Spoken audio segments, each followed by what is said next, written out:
Seguimos en Entre Líneas, decíamos vamos a empezar a hablar en el programa de hoy de la cuestión económica y para eso está ya con nosotros Alfredo Blanco, economista cordobés, que gentilmente nos atiende como siempre y ya lo estamos saludando. Alfredo, ¿cómo le va? Buenas noches. Alfredo, a ver si... Problema con el audio.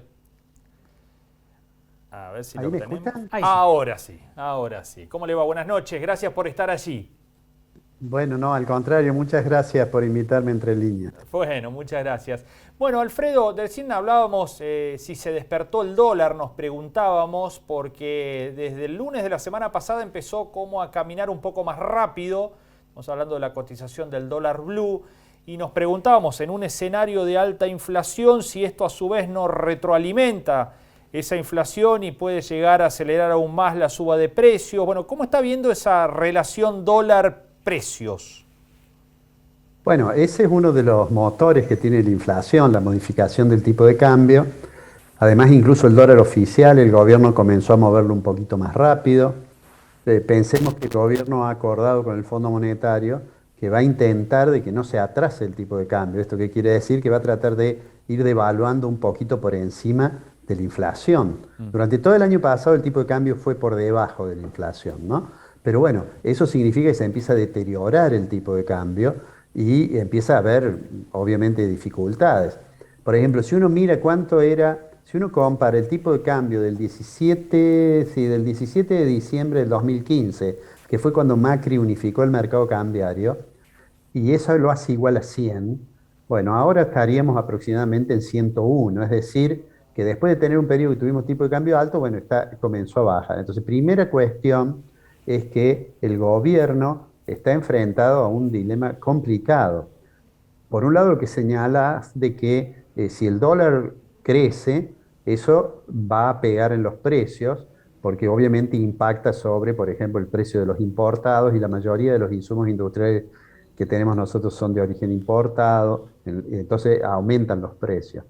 Pero por otro lado, si el gobierno no aumenta el tipo de cambio, bueno, empieza a haber este problema de deterioro cambiario. Ahora vamos a lo del blue. En el tema del blue, la pregunta que uno debería hacerse es por qué, si estamos en un periodo en el cual el gobierno tiene mayor ingreso de divisas, como consecuencia de las liquidaciones básicamente de las exportaciones, si además recibió derechos especiales de giro, lo cual le permitió recuperar un poco las reservas, ¿qué es lo que hace que una persona esté dispuesta a pagar 200 pesos por el dólar? Y esa brecha que se establece entre el dólar blue o el dólar contado con liqui en relación al dólar oficial. Bueno, esa brecha es básicamente desconfianza e incertidumbre. Entonces no debe sorprendernos que, por ejemplo, esta semana se empezara a recuperar el blue, que ayer bajara un poquito, que en la jornada de hoy creo que también debe haber bajado un poco, pero lo que está claro es que hay una gran volatilidad en ese mercado. Y eso lo que refleja, bueno, es básicamente otro ingrediente que influye sobre la inflación, que es las expectativas. Y las expectativas son realmente son expectativas malas y además hay muy poca credibilidad en el gobierno y entonces es muy difícil hacer política económica en ese contexto, ¿no?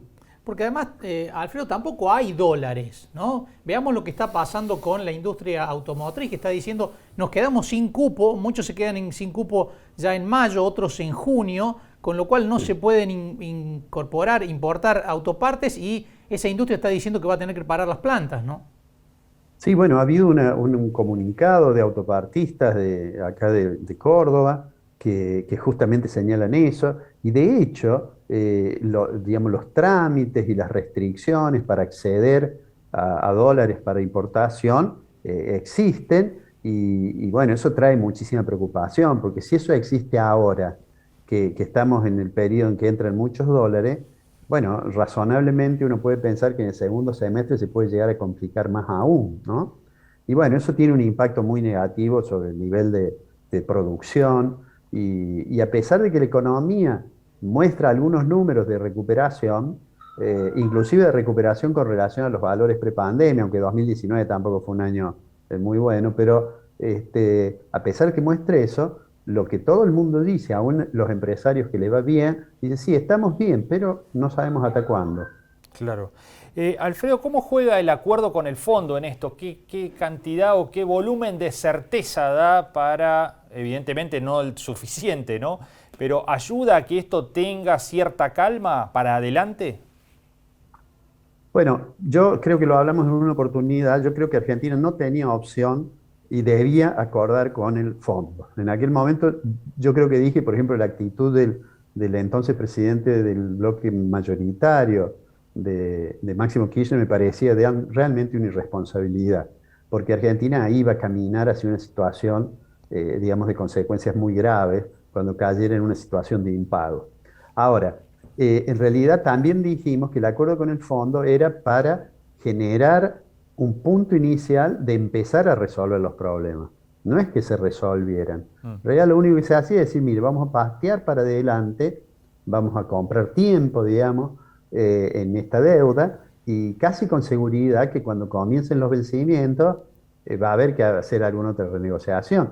E inclusive yo digo, por estas horas el ministro Guzmán debe estar mirando con mucho detalle las metas que se comprometió, porque el primer trimestre aparentemente no había demasiadas dificultades. No nos olvidemos que las metas se fijaron cuando ya el primer y el segundo mes del año ya se conocían los datos, o sea Claro. que era relativamente más sencillo. Ahora, hay que ir de aquí en adelante y cumplir la meta de acumular reservas y cumplir, digamos, la meta de seguir en un sendero fiscal que permita pensar en una reducción significativa del déficit y la meta de que no haya más de un punto del producto de asistencia del tesoro, al Tesoro por parte del Banco Central. Ahí sería muy malo si, por ejemplo, en la segunda revisión del fondo ya hubiera que pedir un waiver o cosa por el estilo, ¿no?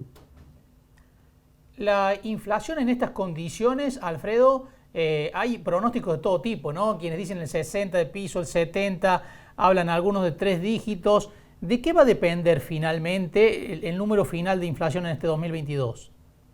Bueno, ahí uno podría decir, bueno, ¿cuáles son las causas para ver cuáles pueden ser los efectos, ¿no?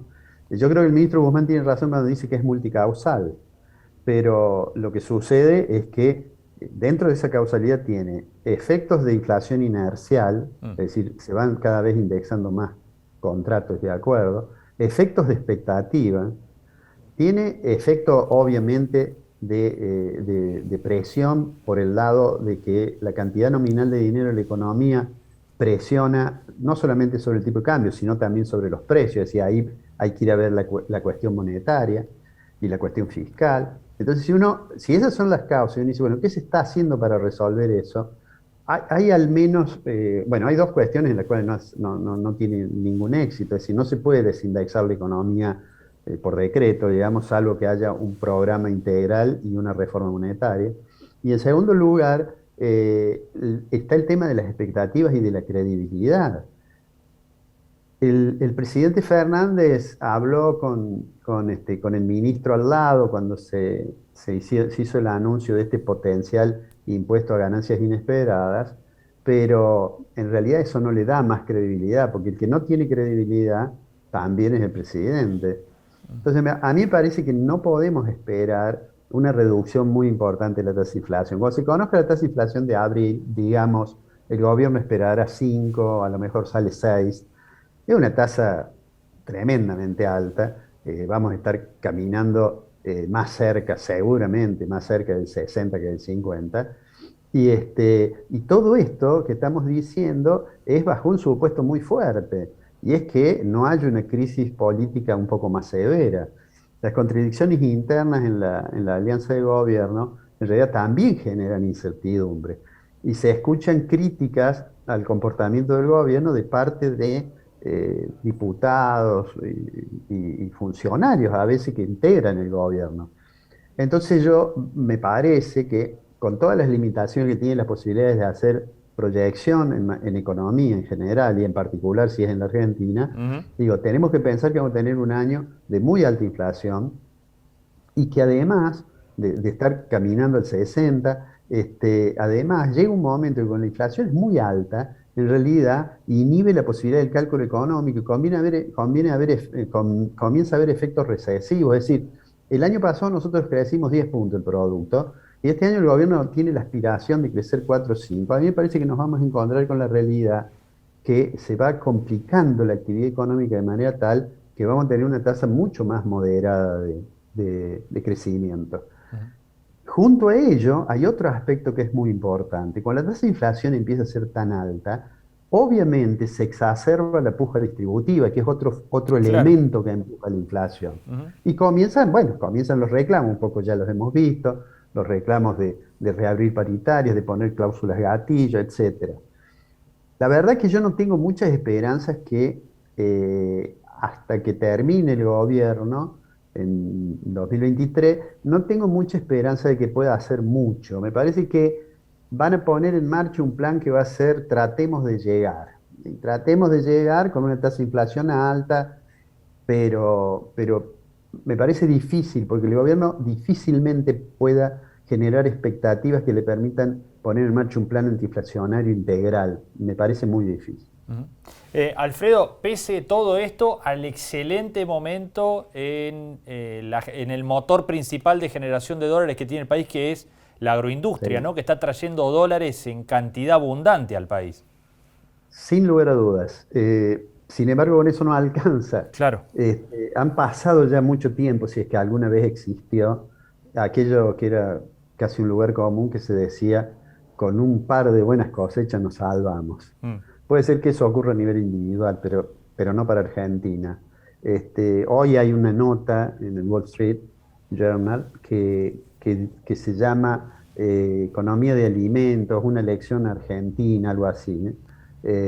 Y hay una crítica muy fuerte a la política económica del gobierno. Es más, casi que le imputa que a las dificultades de la guerra de Ucrania hay que sumarle que los errores de política económica de Argentina tienen como consecuencia de que Argentina no aproveche la oportunidad y que a su vez haya restricción más fuerte en la oferta internacional de granos. Claro, claro. Bueno, Alfredo, gracias como siempre por estos minutos, ha sido muy amable. No, al contrario, muchas gracias. Muy amable, gracias, que ande muy bien.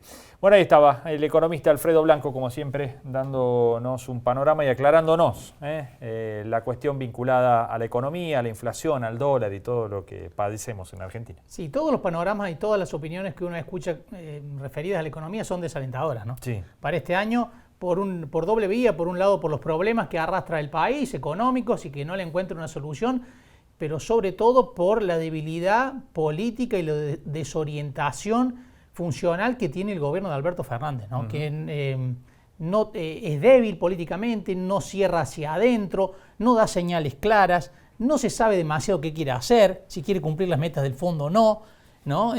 Tiene un gran problema de credibilidad, porque además anuncia medidas que después, al poco tiempo, quedan desactivadas por el mismo gobierno. Sí, casi en el mismo momento. Casi en el mismo momento, con lo cual es muy difícil que genere credibilidad. Y en este contexto, ¿qué se impone? Sálvese quien pueda, que claro, es en parte consecuencia de la inflación, ¿no? Bueno, y lo decía Blanco, ¿no? Cómo esa cuestión interna política del gobierno impacta en la economía y los resultados económicos también terminan impactando y agravando la interna, ¿no? Exacto. Bueno, ahí hay un doble juego negativo por parte del gobierno nacional. Bueno, ¿vamos a la primera pausa? Vamos a una pausa, enseguida volvemos.